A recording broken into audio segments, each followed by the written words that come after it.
Olá, Deus é que sabe por inteiro o risco do bordado. O risco do bordado de Altran Dourado.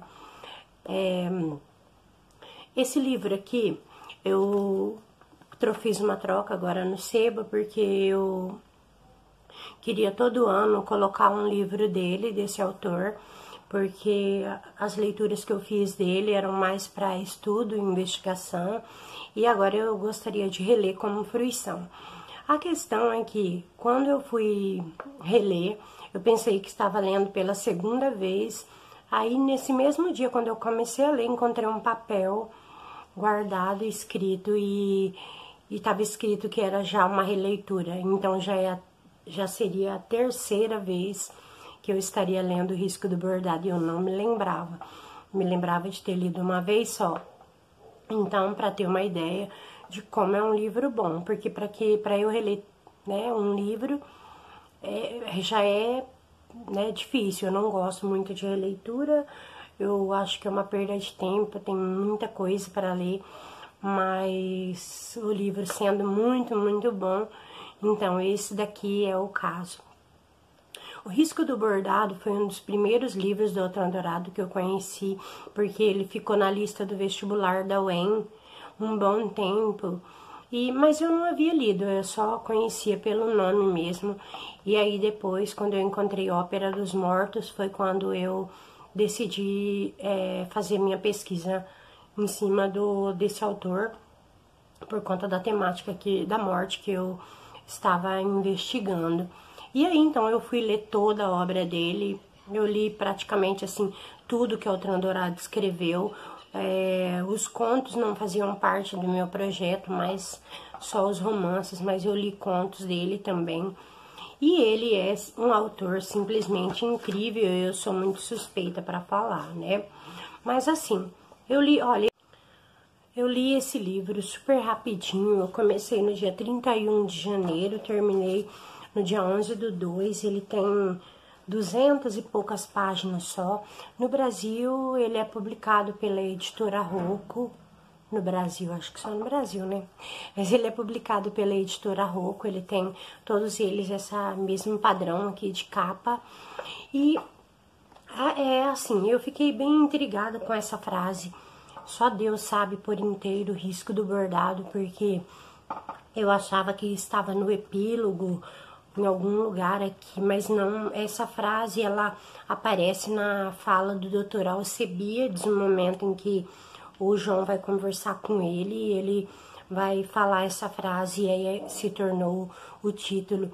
Então, o risco do bordado seria a alusão a ao que as bordadeiras fazem um risco e depois elas vão preenchendo, né? Então, no caso, seria uma metáfora da nossa vida, de que só Deus já faz o risco, né, da nossa vida, desse bordado, né? Do que seria o bordado da nossa vida.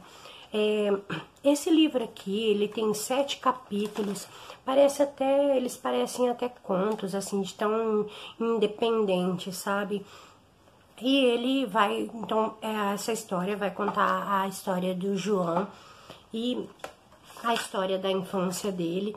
O João, ele mora no interior de Minas Gerais, né? E então tem aquela coisa da casa da fazenda, casa dos avós, e aí então ele vai contando essa história da vida dele. Eu não sei se seria exatamente um romance de formação, eu não sei se é isso que é um romance de formação, mas seria a passagem, vai mostrar essa passagem da infância dele para a adolescência. Então começa no primeiro capítulo já a viagem à Casa da Ponte. Essa Casa da Ponte era uma casa de prostituição que era muito comum assim nessas cidades do interior. E ele tem uma prostituta que mora lá, ele tem uma fascinação assim por ela, que é a Terezinha Virado. E ele tem um amigo, o Zito, e um dia esse amigo dele é bem avançado, já trabalha, e ele trabalha numa loja de sapato, e ele leva, né, produtos para elas lá, o patrão dele manda ele levar, e um dia o Zito chama ele para ir. E ele fica assim desesperado, porque ele é mais novo e ele acaba indo lá e o desejo dele é encontrar a Terezinha Virado, com quem ele sonha, com quem ele tem sonhos eróticos e tudo mais. E ele acaba então se encontrando com ela e ele vai então fazer já esse rito de passagem, né, de estar na Casa da Ponte. O nome da cidade que ele mora é Duas Pontes, né, e então tem a Casa da Ponte, que seria essa casa de prostituição. O capítulo número 2 é Nas Vascas da Morte. Essa palavra vascas ele tira de um professor dele que fala muito difícil, e o professor fala que o tio dele, que é o tio Maximino, está nas Vascas da Morte. Nesse capítulo ele vai falar então sobre esse tio Maximino, irmão do avô, e eles, irmão da avó, aliás, da avó Naninha, e eles são brigados, eles não se falam mais, e quando o João vai estudar em São Mateus, que é um lugar próximo, a casa do tio Maximino é perto, e ele morre de curiosidade, de vontade de ir lá, de conhecer, né, de saber exatamente. Uma coisa aqui nesse livro é que, assim, como ele é um menino, todas as histórias da família são meio que veladas, assim, escondidas dele. Ele não tem acesso a essas histórias, ele vai pegando coisa aqui, coisa ali, briga de um tio e tudo mais, mas ele não tem muito acesso, as pessoas não contam. Inclusive, ele descobre uma coisa sobre o tio Zósimo através de um amigo dele, que a família não fala, o que era um problema no ouvido, que o tio Zósimo tinha uma cicatriz, e ele só vai descobrir isso através do amigo. Nesse capítulo, eu acho, assim, tem uma das passagens mais lindas, que eu acho que me marcou muito, assim, nesse livro, que é quando ele tá sonhando com a morte, e ele faz uma comparação bem interessante. Eu não sei se eu vou encontrar aqui, se eu marquei. Eu grifei, ó. E o óleo escorria pelas paredes suadas, pelas ruas, pelos trilhos da Mogiana, pelas estradas, virava um rio grosso, ia bater em Duas Pontes, inundava as casas, a cidade inteira. Vovô Tomé tentava salvar a família, os bichos de criação, todos os pertences, numa arca que ia aos poucos subindo na barriga daquele mar de óleo que engrossava sem parar. Então ele compara, ele diz que a morte do tio também é uma morte oleosa. Então essa presença do óleo, essa coisa pegajosa, ela está presente em todo o livro. É riquíssimo em simbologias, que eu nem daria conta, assim, de tudo, né, de explicar tudo, de tão rico que é.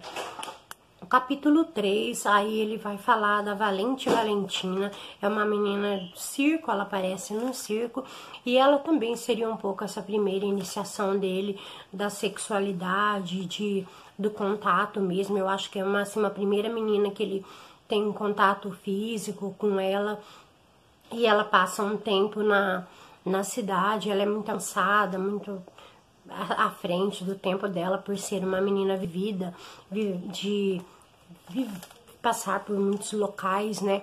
Então, esse capítulo vai falar sobre ela. O capítulo 4, As Voltas do Filho Pródigo, né? Essa expressão retirada da Bíblia, vai falar do tio Zósimo.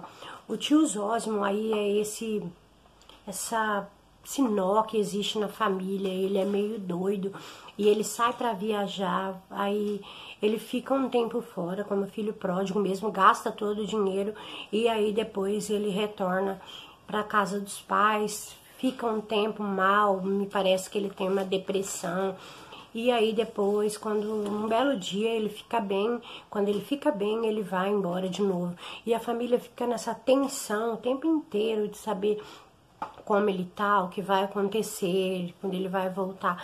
Depois acontece algo aqui muito, muito grave, mas aí eu não vou falar, tá? Porque seria spoiler, então eu não vou falar. O capítulo 5, Assunto de Família, então isso, né, da família, vai contar a história do bisavô dele. Essa história quase que ela é meio separada, assim, porque vai contar a história do bisavô dele, do pai do vovô Tomé, e vai contar a história dele, da avó, de como esse avô, né, era tratado pelo pai e tudo mais. Depois o 6, o salto do touro. Isso aqui acontece uma coisa muito estranha, porque ele tem uma tia que ela aparenta uns 28 anos, mais ou menos, e vai acontecer uma coisa muito estranha. Ele vai ter um contato com ela, meio sexual, mas ao mesmo tempo não vai chegar a acontecer nada, mas vai ter essa coisa do incesto, sabe? Que ele vai ter uma relação um pouco mais próxima. E por fim, o último, que é mais independente ainda, que são as roupas do homem, que vai falar sobre Xambá, que o Xambá era tipo um cangaceiro, eu não sei se é bem cangaceiro o nome. Bom, os vídeos ficaram meio picados assim, porque tava dando um problema na câmera, mas eu acho que eu falei até o fim, vamos ver. E então aqui o Altrão Dourado, ele tem um livro que compara a literatura com a carpintaria, que seria ir tirando os excessos. Então, é bem isso, ele é um autor incrível, você percebe mesmo todo esse trabalho no livro, não há nada fora do lugar, o livro é simplesmente perfeito, todos os livros dele que eu li são maravilhosos, então é um autor realmente incrível.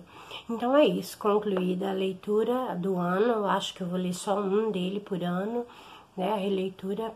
E esse, então, o risco do bordado.